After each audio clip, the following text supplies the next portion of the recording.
Jason Crump go through to the semi-finals, heat 21 and heat 22 respectively.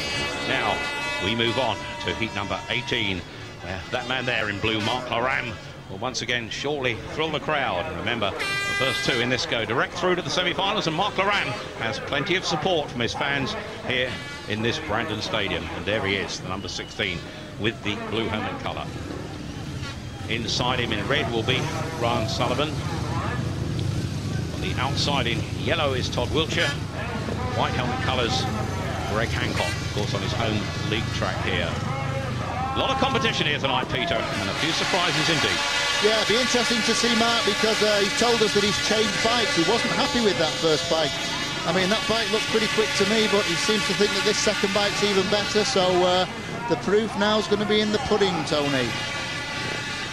Well, Mark Laram is the man that most of this crowd will be cheering for. Mark Laram, the man that will be backing in this. But Todd Wiltshire, among the Aussies in this, too, no doubt have some influence in the yellow helmet colours. This is heat number 18. Remember, heat 24 the final, heat 23 for places 5 to 8. The B final, two semi-finals before that. But here, this and two more to go before we reach that stage. Starley Marshall struggling to get them into line here now. Smoke coming out of Mark Laram's machinery, but away he gets, lifts slightly here, but on the inside going through is Ron Sullivan. Sullivan picks it up. Mark Laram is now, locking up and tumbling down is Todd Wiltshire. I wonder how our referee will see that. Todd Wiltshire is getting up and remounting. The others are continuing. It will mean that Todd Wiltshire has to try again, and Mark Laram's in second place now behind Ron Sullivan. Round the outside he goes in pursuit of the Aussie. In third place on the inside is Greg Hancock. He may have to try again. Mark Laram goes wide. Hancock picks up some grip inside, but Mark Laram, again with half the race gone, gets into second place and now could put some pressure on Ron Sullivan out front, because he's picking up speed down that back straight. Yeah, you see Mark's trying the outside. He knows that's going to work later on in the meeting. He wants to try it. He wants to see if it'll work for him, but it's certainly bringing him closer to Ryan Sullivan, Tony. There's no doubt about that. Mark Laram, the joint leader of the Grand Prix Series, is going to go through to the semi-finals and make the main event and keep in contention here now, because Todd Wiltshire is cruising round now. Will have to go again, but the checkered flag is out to greet the rider in red, Ron Sullivan, ahead of Mark Laram in blue. Both of those go through to the semi-finals, short of a place in the main event in the next Grand Prix in Voyens. And Greg Hancock and Todd Wiltshire will have to go again. The first two directly through to the semi-finals. A fine ride by that man from Adelaide, Ron Sullivan. In that one, he takes the checkered flag from the inside. Well, the gates are mixing up a little bit now, Peter, but he had a good start. Yeah, he did. On the inside, Ryan Sullivan, he just made a beauty there. Right from the inside to the outside. Just look at that back wheel there. It's on the grip on the outside. Todd Wiltshire does that complete spin round there. It just shows you the contrasting conditions on the track. That's Mark Laram there in the blue helmet. Missed the start totally. Now he's already planning his manoeuvre. He's going to cut back to the inside. He's going to turn very tightly early on there. Greg Hancock's just to the outside of him. Now Mark's cutting back to the inside. There is the incident with Todd Wiltshire. Again, this time he's run right in the back of Greg Hancock. We saw him do that earlier on with Joe Screen. And this is it from another angle. He gets a lot of speed there in the wrong place. And certainly Greg Hancock was very lucky to hang on to that bike. Well, Mark Laram will be delighted with that result. In second place behind Ron Sullivan. Through to the semi-finals, Greg Hancock and Todd Wiltshire will have to go again. Mark Laram, joint leader of the Grand Prix Series, is through to the top 8. Tony Ricardson, who's on level points with him, still has to go again. Lots more to come.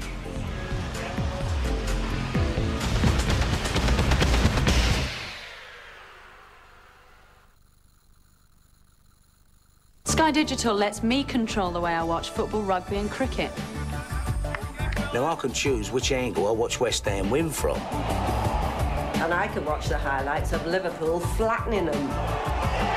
For both rugby and football, the new player cam allows me to follow the feature player all around the pitch. And that's why people are switching to Sky Digital. For more information or to get Sky Digital, call 0870 240 2000. This man is about to save someone's life.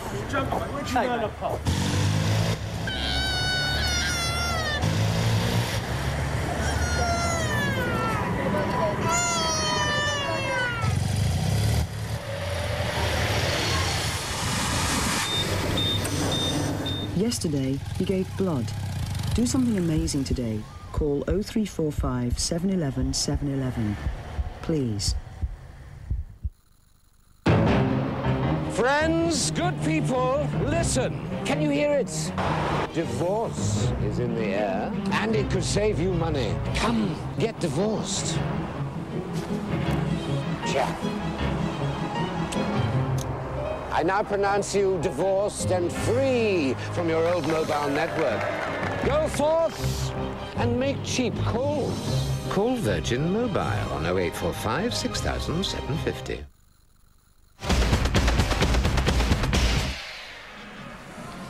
This is our live coverage from the Brandon Stadium just outside Coventry for the British Speedway Grand Prix. Heat 19 and 20 will see 4 more men knocked out before we are into the finals part of tonight's meeting. What a meeting we've had here. Kelvin Tatum, British Grand Prix has lived up, hasn't it? It certainly has. That race when we had Lee Adams, Jason Crump and Martin Dugard, 3 abreast down the back straight, well, that was the best race of the night. And how there was room for, well, there wasn't room for them, was there, Sam? They just, I don't know, they all squeezed around somehow. After all the problems we had in that first turn from the races before that, that was just a delight to see. That just goes to show there's true racers out there. When you give them the room, they can really excel. Well, right now we've got 3 Australians and 1 Brit through to the semi-finals. Gary, bit to do still here. Yeah, we have, and you know, Chris was unlucky being on the end of that big pile-up, and he looked visibly shaken for the first couple of laps of that race, but he managed to claw back and just snatched second place on the line. And he's back out again straight in this one, and this is a tough race. So it's a very, very tough race. To really be on his toes to get through this one. Well, we've got Tony Ricardson, the world champion, Chris Louis, Martin Dugard, who has been brilliant throughout the meeting, and I'm looking to make some money out of him later on. Todd Wiltshire is back in as well. He was very unfortunate to clip the back of Greg Hancock in that last heat, but he has a last chance, really, doesn't he, here? He certainly does. He's a very good starter. I think he's probably quite happy coming off gate 4. He sort of parked himself up right against the kickboards, and he's looking for that punch off the dirt up against the kickboards. But I don't think we can really look much further than this man here, to be quite honest. I think Ricardson's getting his race face really dialed in now. I'll tell you what, talking about dialed in, he is a bit, it's a good job gate 1 is sharpening up a bit, because he's had 3 off the inside gate, hasn't he? 3 heats off the inside gate. Look back at the GP here last year. I think he came off 4 races off gate 1, and it was all over. That's it. But it hasn't been a lot of good in the early parts of this meeting, Sam. It's certainly right up towards the part where it counts, though. That's right. But right now, the way the track is slickening off, maybe the gates 3 and 4 that were maybe the favorite ones earlier on now are leveling off, because they're actually riding over that when they're racing, so it kind of slickens the track off a bit. So gate 1's kind of coming in its own now. Well, you can hear huge support for the 2 British riders out there again. Not that they don't love everybody that races Speedway here at the British Grand Prix, but Chris Louis and Martin Dugard, they have got to finish 1st and 2nd if they're going to go through to the semi-finals. The last 2 in this heat will be knocked out and will be on their way home or to the bar, whatever their preference is. Tony Millard, over to you, mate. Joint leaders in the Grand Prix next to each other. Tony Ricardson in red and Chris Louis in blue. The current world champion, Tony Ricardson, will mark the run. Sorry, I beg to join me. Tony Ricardson, the world champion, alongside Chris Louis on the inside there. Gate 3, Martin Dugard, and gate 4 is Todd Wiltshire. Away they go. And look at the start from Chris Louis there. He's got the jump on Tony Ricardson, and now the challenge is on, because Ricardson is back in 3rd place. Martin Dugard comes through, and the 2 Brits could put Tony Ricardson out of this Grand Prix. What a ride by the 2 Brits here. Chris Louis and Martin Dugard. Dugard goes wide. Ricardson has work to do. Ricardson will pick up the speed. Dugard now goes through inside Chris Louis. Oh, dear, look at Ricardson. Dugard pushed Louis wide, and Ricardson came through, I think, there. But Dugard now is out front, and Chris Louis has work to do, Peter. Yes, that was a shame for Chris, because Martin came up the inside, and I think Chris probably thought it was Tony Ricardson, because we could have had an England 1-2 here at that point. It really wouldn't have mattered which way round they would have finished, Tony. Well, it looks as if Tony Ricardson will now get through to the semi-finals, and the wildcard Martin Dugard holds the lead, and Chris Louis will tumble out.